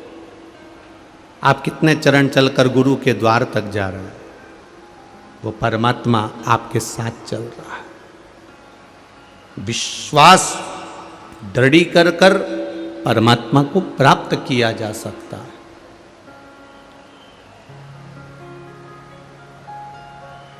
ये साधु, ये संत, ये सन्यासी, ये तपस्वी, ये साधक, ये उपासक, ये कोई साधारण नहीं है। सैनिक और संत में कोई अंतर नहीं होता। सैनिक भूमि की रक्षा करता है भारत की, और संत धर्म की रक्षा करता है भारत की। सैनिक और संत में कोई अंतर नहीं होता। सैनिक के हाथ में हथगोले और बंदूक होती है, और संत के हाथ में ये शिव पुराण, राम कथा, भागवत कथा, गीता और रामायण होती है। ये भी किसी हथगोले से कम नहीं है। बस वो बॉर्डर पर खड़ा हुआ है, और बॉर्डर पर खड़े होकर भूमि की रक्षा कर रहा है, और संत भी आपके उम्र की हर बॉर्डर पर खड़ा हुआ है। बचपन में, जवानी में, अधेड़ी में, बुढ़ापे में वो आपको ज्ञान देता रहता है कि थोड़ा सा सबर जाओ, आपकी जिंदगी सबर जाएगी। वो खड़ा है। सैनिक भी तप साधना करता है, ठंड में, बारिश में, धूप में, एक जैसा खड़ा रहता है। बर्फ गिर रही है तो भी वो पड़ा हुआ है, तो ये तप ही तो है, ये साधना ही तो है। बारिश गिर रही है तो भी खड़ा है बॉर्डर के ऊपर, ये तप ही तो है, साधना ही तो है। गर्मी पड़ रही है तो भी खड़ा हुआ है, ये तप है, ये साधना है। संत भी क्या करता है? ये भी तप साधना करता है। व्रत रखता है, उपास रखता है, अग्नि में तपता है, पानी का हंडा रख लेता है, ठंड में मालूम पड़े ठंडे पानी से ताप करता है, वो भी कर रहा है। तो वो भी तप रहा है, ये भी तप रहा है, वो भी साधना कर रहा है, ये भी साधना कर रहा है। उस साधना के बल पर हमें क्या प्राप्त हो रहा है?